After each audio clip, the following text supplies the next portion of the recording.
How you design a community or how a community is built has much to do with how physically active people are. We now understand that there are elements of the design of a community that either encourage people to walk and bike and take transit or not. It's one thing to talk theoretically about whether there are sidewalks on a street or whether it's easy to cross from one side to the other, but it's dramatically different to actually go out and try to do that.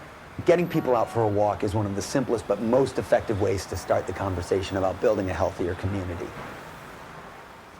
So the idea of a walk audit is to actually get a mixed group of individuals. They can be planners in public works and elected appointed officials, they can be parents, they can be kids, they can be the elderly. Get them out to walk together and talk about how they're experiencing the environment and whether they feel it's actually very conducive to a healthy lifestyle.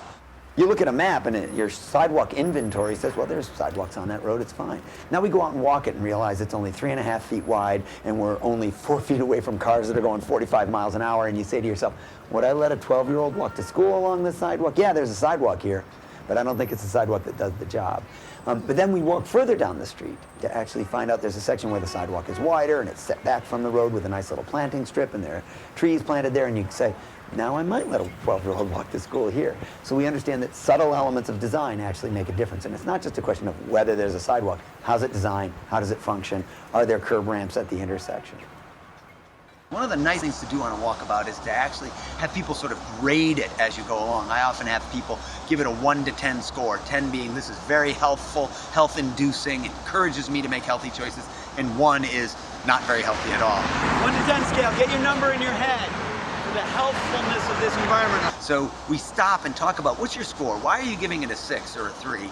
What could we do to raise the score here? A lot of clustering around 4, 5, 6. Did you guys hear that? Yeah. Not uncommon. I didn't hear 10 and I didn't hear 1, interestingly. So first, let's talk about what lowered our score. What we want to do is try to help people understand that it can be made better, and that there are policy and environmental approaches to improving the world out there for healthy eating and being physically active. And all we need to do is go out, experience it, see what the needs are, and then work on making those changes.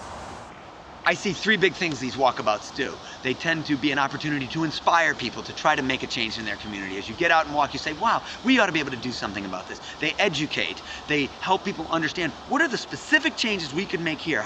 Where are we missing curb ramps? Where could we stripe bike lanes? And 3, they actually provide a practical planning opportunity. You can say, let's talk about the details of how we're going to change the fabric of our community and lay out an action plan. The act of going out and walking, again and again and again, seems to be almost catalyzing for people around what it is they need to change and how they can actually make a difference. If you don't get out and walk, then you're never going to understand why nobody else is out there walking. If you don't try riding your bike, if you don't take the transit system, you'll never understand why nobody else is doing it. You've got to get out there and use the system as a pedestrian, a bicyclist, as a transit rider. Go do those things, and you'll begin to understand what we need to do to improve it so that happens more often for more of your population.